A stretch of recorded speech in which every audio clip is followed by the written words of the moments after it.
Episodes 2 की starting में हमें जियम को दिखाया जाता है जो कि ना अपना हाथ हिला हिला के उनको बुलाने की कोशिश कर रही होती है, लेकिन गियोम उसका मुंह पकड़ के ना नीचे बिठा लेती है और कहने लगती है कि ये चाहन ग्रुप वाले हैं, अगर इन्होंने हमें देख लिया तो ये हमें किडनैप करके ले जाएंगे।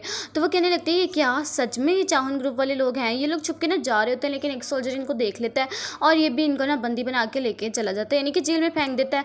और यहाँ पे ये बहुत ज़्यादा शोर मचाने लग जाती है कि हमें निकालो, हम लोग बिल्कुल भी मतलब कि हम लोगों ने बुरे काम नहीं किए हैं। इसके बाद ना उसको औरतें कहने लग जाती है कि तुम लोग को लगता है कि हम लोग यहाँ पे रहने के लिए डिजर्व करते हैं, नहीं ना तो तुम भी चुपचाप बैठ जाओ। इसके बाद ये लोग को देखती है और चीज़ों को देखते कहने लगती है कि ये सच में पुराना ज़माना है। तो वो कहने लगती है कि हाँ मैं तुम्हें कब से तो बता रही हूँ कि ये चाहन का ही ज़माना है। इसके बाद दोबारा से ना जब वो इतना ज़्यादा बोलते हैं तो किसी तरीके ये लोग बेचारियों को ना मुँह बांध देते हैं और हाथ बांध देते हैं कि किसी तरीके ये लोग चुप कर जाएँ। और ये सोच लगती है कि मैं कितनी ज़्यादा खुश थी अपने ज़माने में, मैं यहाँ पर कैसे फंस सकती हूँ। मुझे एक आदमी मिला था और उसने मुझे कहा था कि मैं यहाँ का राजा हूँ। क्या वो सच में राजा है? और मैं उसी के सामने एक राजा की मतलब कि बेइज्जती करी जा रही थी कि वो कितना ज़्यादा बुरा और क्रूअल था। क्या वो सच में वही था? इसके बाद ना दिखाया जाता है कि इन सब औरतों को बाहर निकाला जाता है और वो कुछ पूछने लगती है कि ये हमें क्या कर रहे हैं। तो ये बताने लगते हैं कि जो यंग लेडीज़ है ना उनका एक अलग ग्रुप बनेगा जो कि जाएंगी राजा के पास, और जो ओल्ड लेडीज़ है उनका ग्रुप बनेगा, उनको नहीं पता क्या कहाँ जाएंगी। इसके बाद हमें ना इयोन को दिखाया जाता है जो कि मतलब कि यहाँ का ना सरबराही होता है, और वो ना दिखाया जाता है कि जानबूझ के ना अपने आप को बूढ़ा दिखाने की कोशिश करी थी, 28 साल की बोल के ना इसके साथ आ जाती है, यानी हीरोइन के साथ। और फिर कहा जाता है कि जो ओल्ड लेडीज़ हैं उन सबको ले जाओ मतलब कि बावर्ची खाने में और दूसरों को राजा के पास ले जाओ। और इसके बाद ना यहाँ पे दिखाया जाता है कि ये दोनों तो खुश होने लग जाती हैं कि हम दोनों इकट्ठे आपस में हैं। और यहाँ पे ना ली हन भी ढूंढ रहा होता है कि ना किसी जगह मुझे वो लड़की मिल जाए, मैं उससे बदला लेना चाह रहा हूँ। इसके बाद उसको ना पोनी मिल जाती है उसकी वो स्क्रंची, और वो कहने लगता है कि ये तो उसी ने ही पहना हुआ था, यानी कि उसको बंदी बना के ले गए चाहन ग्रुप वाले, यानी कि जो इसका ही ग्रुप है। इसके बाद ये ना खाने के लिए चीज़ें वगैरह देख रही होती है, कहने लगती है क्या बना रही हूँ, किसके लिए बना रही हूँ, लेकिन इनको तो कुछ भी पता नहीं होता है। तो वो कहने लगते हैं कि हमें तो जो ऑर्डर मिलता है हम तो वही करते हैं राजा की तरफ से। और वो चीज़ें वगैरह भी देखती है तो वो भी बहुत ज़्यादा कम होती हैं खाने की। इसके बाद इनको ऑर्डर दिया जाता है कि यहाँ पे ना बहुत ज़्यादा इंपॉर्टेंट पर्सन आ रहा है, उसके लिए खाना बनाओ। लेकिन जो हमारी हीरोइन होती है नहीं गियोम, वो कहने लगती है कि हमें बताओ तो सही कौन आ रहा है, उसको क्या पसंद है, किस तरह का डिशेज़ वो खाता है। तो वो ना मना कर देते हैं कि हमें नहीं पता है। इसके बाद इयोन को बुलाया जाता है तो वो ना ये सारी अपनी शर्तें वगैरह रखते हैं कि मुझे बताओ कि वो कौन है, उसको क्या पसंद है खाने में और क्या पसंद नहीं है। इसके बाद ना वो उसको साइड पर लेके जाता है और कहने लगते हैं कि अगर तुमने सच में जानना है तो पहले तुम ये जान लो कि वो ना एक मतलब कि सरबराज होता है वो है और उसका बेटा आ रहा है, यानी कि वो दोनों मिलके आ रहे हैं। ये दोनों आपस में मतलब इसका बेटा और किंग ना आपस में मजाक मजाक में बहुत ज़्यादा खेलते थे, एक दूसरे को मारते थे लेकिन मजाक मजाक में, और उनकी बॉन्डिंग बहुत ज़्यादा अच्छी है। लेकिन इयोन जो है वो ना ज़बरदस्ती औरतों को पकड़ के उनके साथ तशद्दुद करता है, और यहाँ पर वो जानबूझ के ना खानों में बाल डाल देता है, कभी कुछ डाल देता है, और अगर तो कुछ हो गया उसको खाना पसंद नहीं आया तो तुम्हें मैं कत्ल कर दूंगा। अगर वो कहने लगती है कि अगर अच्छा लग गया तो तुम हम सबको आज़ाद कर दोगे। तो वो शर्त मान लेता है और यहाँ पे आके ना ये सबको बता देती है कि हम लोग के बीच में कौन सी डील हुई है। इसके बाद ना ये खाने वगैरह की चीज़ें देखने लग जाती है कि मैं इसमें से क्या बनाऊँ, इसमें तो कुछ भी नहीं है। लेकिन जो गियोम होती है ना उसने पहचान लिया होता है कि ये गोश्त यहाँ पे पड़ा होता है, तो वो कहने लगती है कि वाओ यार तुम तो बहुत ज़्यादा अच्छी हो। और यहाँ पे ना वो सोचने लग जाता है कि हम लोग क्या बनाते हैं। यहाँ पे ना ये सोचने लगता है कि ये क्या सच में बना लेंगे इतना अच्छा। तो कहने लगता है कि मुझे उम्मीद तो नहीं, लेकिन जितना उसको पैशनेट था ना वो बना ही लेगी। इसके बाद मी होंग की बात की जाती है जो कि इसकी वाइफ थी, वो ना भाग चुकी थी। वो कहने लगता है कि ये मेरे लिए मर चुकी है वो मतलब के।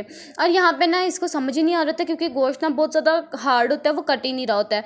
तो वो एक बुक को याद करने लगती है, वो कहने लगती है कि अब मुझे तो सॉस डिवाइड वाली ना एक तरीका आजमाना चाहिए। इसके बाद हमें मोकजू को दिखाया जाता है जो कि अपनी नौकरानी से पूछने लगती है कि अब बताओ क्या मतलब कि हाल वगैरह चल रहा है, यानी चाहन ग्रुप वालों का। तो वो ये बताने लगती है कि जो होता है ना सरबरा, यानी कि अब मैं आपको कैसे बताऊँ, लेकिन सरबराही समझे आप, उसकी जो बेटी है पोती है उसको भी इन्होंने ना जानबूझ के किडनैप कर लिया है और उसको सामने लाया जाएगा जब मतलब कि सारी औरतों को निकाला जाएगा। और इसके बाद ना हमें दिखाया जाता है गियोन को ना कि वो अपनी मतलब कि काफ़ी ज़्यादा रैपिंग करती है, उसके अंदर डालती है और ना पानी में छोड़ देती है उस गोश्त को। इसके बाद ना वो अपना हाथ डाल के पानी में देखती है कि ये कितना गर्म है। इसके बाद थोड़ा सा पानी ठंडा डलवाती है और उसके बाद दोबारा से हाथ डाल के उसका टेम्परेचर चेक कर रही होती है कि यार बिल्कुल ठीक है या नहीं है। और इसके बाद ये अच्छे से इस तरह ना डिशेस तैयार कर देती है। और यहाँ पे ना ये सारे लोग भी आ जाते हैं और कहने लगते हैं कि इन सारी लड़कियों को ना हमारे महल पहुँचा दिया जाए। और यहाँ पे ना वो देखने लगते हैं कि क्या इतना अजीब सा और इतना थोड़ा खाना। तो वो कहने लगते हैं कि ये किसने हमारी बेइज्जती करने की कोशिश की है, बुलाओ उन लड़कियों को। तो वो कहने लगते हैं कि नहीं आप मतलब कि उनको माफ़ कर दें, पहली न्यू लड़कियाँ थी जिस वजह से उनको नहीं पता था कि इन्होंने किस तरह खाना वगैरह बनाना है, तो आप उनको बख्श दें। लेकिन यहाँ पे वो कहने लगते हैं कि नहीं, उनको फ़ौरन बुलाया जाए और उनको तशद्दुद किया जाए। तो यहाँ पे तो ये लोग खुशी हो रही होती हैं कि अब तो हम आज़ाद हो जाएंगे, लेकिन यहाँ पे सारे जो होते हैं ना सिपाही वो आ जाते हैं और इनको सामने कर देते हैं राजा के। तो सारे तो माफ़ी मांगने लग जाते हैं। यहाँ पे ना मिंगयुन देख लेते हैं कि इन्होंने तो चखा भी नहीं है खाना, तो वो कहने लगते हैं कि आप एक दफ़ा टेस्ट तो करें, अगर आपको नहीं पसंद आता तो आप हमें सज़ा दें। तो कहने लगते हैं कि अच्छा तुम तो बहुत ज़्यादा बोल्ड हो, यानी कि तुम इस तरह कैसे हमारे सामने बोल सकती हो। इसके बाद वो कहने लगता है कि अगर हम लोगों ने खाना चख लिया तो अगर हमें पसंद ना आया, क्या तुम अपनी जान दे सकती हो, यानी कि हम लोग तुम्हें कत्ल कर देंगे। तो वो कहने लगती है कि हाँ ठीक है, मैं ये बात मानती हूँ। इसके बाद ना ये लोग खाना चखने की मतलब की कोशिश करने लगते हैं, और यहाँ पे जो होता है सरबराह, वही उसकी जो पोती होती है उसको दिखा दिया जाता है सामने, और यहाँ पे बहुत ज़्यादा टेंशन में होता है। वो कहने लगता है कि ये चाहन ग्रुप है, इसमें आप कुछ भी नहीं बोल सकते हैं, इसमें हमारी मर्जी चलेगी, हम किसको लाना चाहते हैं किसको नहीं। और इसके बाद ना ये लोग खाना चखने लग जाते हैं और कहने लगते हैं कि ये तो बहुत ज़्यादा बेकार खाना बनाया है। वैसे तो इनको बहुत ज़्यादा अच्छा लगता है, ये लोग तो मतलब कि उसके टेस्ट में डूब जाते हैं, लेकिन जानबूझ के झूठ बोल देते हैं कि ये तो खाना बहुत ज़्यादा बेकार है, अब चलो इसको ख़त्म कर दो। तो ये कहने लगती है कि मुझे पता है आप लोग को खाना बहुत ज़्यादा अच्छा लगे। इसके बाद जो होता है ना वही मतलब कि सरबराह वो खाना खाता है और वो कहने लगता है कि ये तो इतना अच्छा खाना, मैंने तो ज़िंदगी में इतना खाना नहीं अच्छा खाया और तुम लोग तो झूठ बोल रहे हो। इसके बाद वो तो अपनी तलवार उठा लेता है, लेकिन किसी तरीके ना ये लोग बचा लेते हैं, और यहाँ पे इनको कहा जाता है कि इनको ऊपर तशद्दुद करना शुरू कर दो, इनको टॉर्चर कर दो सारी लड़कियों को, यानी कि अपने गुस्से में इन सबको कहने लग जाते हैं। और इसके बाद ना सब खास तौर पे जो होती है ना मिंगी, उसको सामने रहते हैं और उसको कहने लगते हैं कि इसके हाथ ही काट दिए जाएं, लेकिन पीछे से एक आवाज़ आती है, यानी कि हमारा हीरो पहुंच गया होता है ली ह्यून, और वो कहने लगता है कि पहले मुझे भी खाना चखने दो। तो यहाँ पे ये कहने लगते हैं कि ये तो आवाज़ जानी पहचानी लग रही है। वो जो पीछे देखती है ना उसके तौर पर घूम जाते हैं गाइस, वो सोच सकते हैं क्या ये सच में राजा था, ओ नो मेरे साथ क्या होगा। और इसके बाद ना ये अंदर आ जाता है खाना चखने के लिए, और ये ना कहने लगता है कि मेरे खाने से पहले तुम खा के दिखाओ, कहीं जहर ना डाला हो तुमने। वो खाती है, उसके बाद ये खाता है, तो इसको तो गूज बम्स आने लग जाते हैं। इतना टेस्टी खाना इसने पहली दफ़ा खाया होता है, तो ये ना बहुत ज़्यादा खुश होने लग जाता है कि वाह इतना टेस्टी खाना ये लड़की बना कैसे सकती है। और यहाँ पे ना इसको भी समझ आ गया होता है कि इसको खाना बहुत ज़्यादा अच्छा लगा है। इसके बाद ना ये याद करने लगता है कि इसने कहा था कि मैं तो शेफ़ हूँ, तो ये कहने लगता है कि वाह तुम तो बहुत ज़्यादा अच्छी वाली शेफ़ हो, मतलब कि अच्छी वाली तारीफ़ नहीं करता, लेकिन थोड़ी थोड़ी मोटी मोटी ऊपर उससे कर देता है। और यहाँ पे ना दिखाया जाता है कि ली ह्यून ना उसको कहने लग जाते हैं चलो ठीक है तुम यहाँ से बैठ जाओ, तुम्हारा हिसाब हम लोग सुबह करेंगे। इसको यहाँ से भेज देता है। इसको लग रहा था कि शायद ये हम सबको फ्री कर देगा, लेकिन ये नहीं करता गाइस। और यहाँ पे ना वो उसको किसी तरीके बेइज्जती वगैरह करके वो कहने लगता है कि मैंने तुम्हें कहा था ना मैं राजा हूँ, अब देखना मैं अपना बदला किस तरह यहाँ से निकालता हूँ। और इसके बाद ना ये लोग इसको भेज देते हैं यहाँ से, और सिर्फ ना राजा बच गया होता है, और वही वाला जो जिसकी बेटी नहीं है मतलब कि पोती को बंदी बनाया हुआ वो होते हैं सिर्फ। और यहाँ पे ना वो बात कर रहे होते हैं, वो चुपचाप बैठा होता है। तो वो कहने लगता है कि लड़कियों को अब हमें नहीं पकड़ना चाहिए, हमें ना लड़कियों के बारे में सोचना चाहिए, इस तरह नहीं करना चाहिए इनके साथ कभी भी, और मतलब कि खास तौर पे औरतों के साथ तो तशद्दुद बिल्कुल नहीं करना चाहिए। तो यहाँ पे ना ली ह्यून को बहुत ज़्यादा गुस्सा आ जाता है और कहने लगता है कि अच्छा ये सब आपकी सोच कहाँ थी जब मेरी मॉम के साथ ये सब कुछ किया जा रहा था, तब तो आपने कुछ भी नहीं बोला, अब जब आपकी अपनी पोती गई हुई है अंदर तो अब आप बोल रहे हैं। तो यहाँ पे ना वो मतलब कि बहुत ज़्यादा गुस्से में आ जाता है।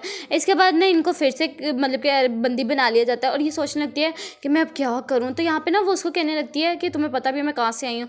तो वो कहने लगती है कि बताओ। वो कहने लगती है कि नहीं तुम नहीं जान पाओगी, मतलब कि हैरान हो जाओगी, तुम नहीं मेरे बात को सच मानोगी। तो वो बताने लग जाते हैं कि मैं 2025 से आई हूँ। वो कहने लगती है कि मैं मान जाऊँगी तो मुझे बताओ। 2025 से आई हूँ, मैं एरोप्लेन में थी, इस तरह मेरे साथ हुआ, मैं अंदर आ गई इसकी बुक के अंदर, और वो मेरा बैग है पहाड़ी के ऊपर, अगर वो किसी तरीके मुझे मिल गया ना मैं अपनी ज़िंदगी में दोबारा वापस चली जाऊँगी, मुझे किसी तरीके वहाँ जाना है। इसके बाद हमें दिखाया जाता है कि उसका जो एन होता है ना वो वापस आता है। इसके बाद और बहुत ज़्यादा ना फॉर्मल तरीके से बात करने लगता है। वो कहने लगता है कि हम अकेले हैं तो फॉर्मल तरीके से बात ना करो। इसके बाद ये लोग लड़ने लग जाते हैं, वही जो बचपन से आज तक लड़ते आ रहे हैं मजाक में वो वाला। और इसके बाद ना यहाँ पे वो सोचने लगता है कि आपको कहना लगता है कि अब हमें ना ये चाहन ग्रुप बंद कर देना चाहिए, यानी कि अब हमें ना ये इस तरह लड़कियों को लेके नहीं आना चाहिए वहाँ से। तो यहाँ पे ना वो कहने लगता है कि अगर हम लोगों ने ये अचानक से बंद कर दिया ना तो जो है ना सरबराह उसको ना शक पड़ जाएगा कि ये सिर्फ और सिर्फ मेरी पोती की वजह से किया गया था, तो अभी इसको चल लेने दें। इसके बाद ना वो उन दोनों को आज़ाद कर देता है और वो कहने लगता है कि मैंने अपना वादा पूरा किया। इसके बाद ना ये कहने लगती है कि तुम अकेली रहती हो वहाँ पे उस घर में। तो वो कहने लगती है कि हाँ, मेरे डैड को जो उनको ना अजीब से मतलब के केस में लेके चले गए थे, और उनको ढूंढने के लिए मैं और मेरी माँ आए थे, लेकिन हम पे हमला हुआ जिस वजह से मेरी मॉम की डेथ हो गई। तो वो कहने लगते हैं कि ओह सॉरी, मुझे माफ़ करना, मैंने गलती से तुमसे पूछ लिया, मुझे पूछना नहीं चाहिए था। तो वो कहने लगते हैं कि नहीं कोई बात नहीं।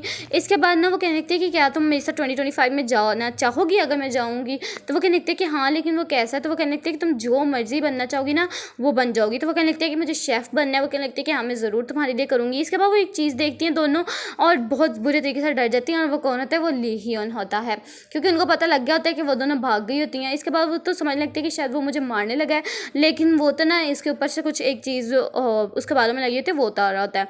तो इसके बाद वो भी चुप कर जाती है और यहाँ पे ना वो उसको घुरियाँ डालने लग जाता है और कहने लगता है कि तुम वहाँ से कैसे जा सकती है। तो वो कहने लगती है कि हम लोग अपने बात पे, मतलब कि अपनी शर्त पे ही आए हैं, यहाँ पे हम लोग भाग के नहीं है, मुझे वो बैग मुझे ला के दो। तो यहाँ पे ना वो उसको बैग से निकला देता है और वो कहने लगती है कि हाँ ये बैग मुझे वापस कर दो, लेकिन वो फिर उसके सामने फेंक देता है वो उस बैग को और कहने लगता है कि अब बात की ना बैग के बारे में, तो देखना तुम्हारा हशर कि मैं क्या करता। यहाँ पे ना वो बहुत ज़्यादा बदतमीज़ी करने लग जाते हैं। वो कहने लगते हैं क्या कमीने, तुम ये क्या कर रहे हो। इसके बाद ना वो याद करने लगते हैं कि नहीं ये तो राजा। फिर कहने लगते हैं कि मुझे माफ़ कर दो, लेकिन मुझे वो किसी तरीके बैग ला दो, तुम जो कहोगे मैं वो करूँगी, लेकिन मुझे वो किसी तरीके बैग ला दो। इसके बाद सुबह टाइम दिखाया जाता है कि इन दोनों को बंदी बनाया होता है। तो ना यहाँ पे वो क्या कहते हैं, वो कहने लगती है कि अब हमारी मदद कौन करेगा। तो वो कहने लगती है कि तुम मेरी मदद करना, मैं तुम्हारी मदद करूँगी, हम दोनों आपस में मिल के रहेंगे और एक दूसरे को प्रोटेक्ट करेंगे। तो वो भी ओके कर देती है। इसके बाद ना वो कहने लगता है कि आप इन दोनों को क्यों लेके जा रहे हैं अपने महल में।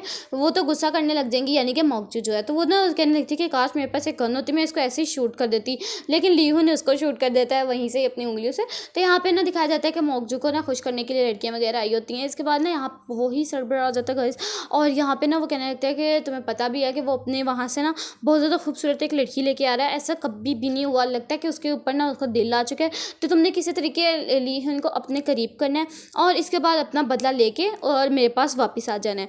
जो जिस मैं मकसद के लिए तुम्हें यहाँ पे भेजा वो मकसद पूरा करो जल्दी से जल्दी। ये भी ओके कर देती है। इसके बाद ना वो अपनी मतलब कि नौकरानी को बुलाती है और कहने लगती है कि मुझे बताओ तो सही आ कौन रही है। तो यहाँ पे वो बताया जाता है कि सरबराह की जो पोती है ना वो आ रही है, बहुत ज़्यादा खूबसूरत है।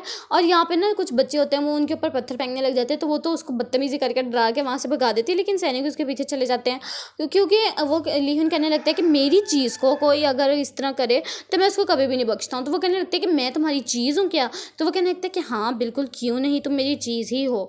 तो यहाँ पे ना वो उसको अपने महल में ले जाता है और यहाँ पे मोकजू आ गई होती है जो कि उसको फ़ौरन से गले लगा लेती है और कहने लगती है कि तुम इतने दिनों तक आए क्यों नहीं। और ये सब कुछ सिर्फ और सिर्फ नाटक होता है सब लोगों को दिखाने के लिए। वो कहने लगता है कि आओ मैं तुम्हें एक चीज़ दिखाता हूँ। तो यहाँ पे ना वो उसको लड़कियों को दिखाता है और यहाँ पे ये सोचने लगती है कि यही वो लड़की है जो कि आ रही है यहाँ पे। तो वो कहने लगती है कि ये तो बहुत ज़्यादा खूबसूरत है, इसके लिए मैं कमरा तैयार कर देता हूँ।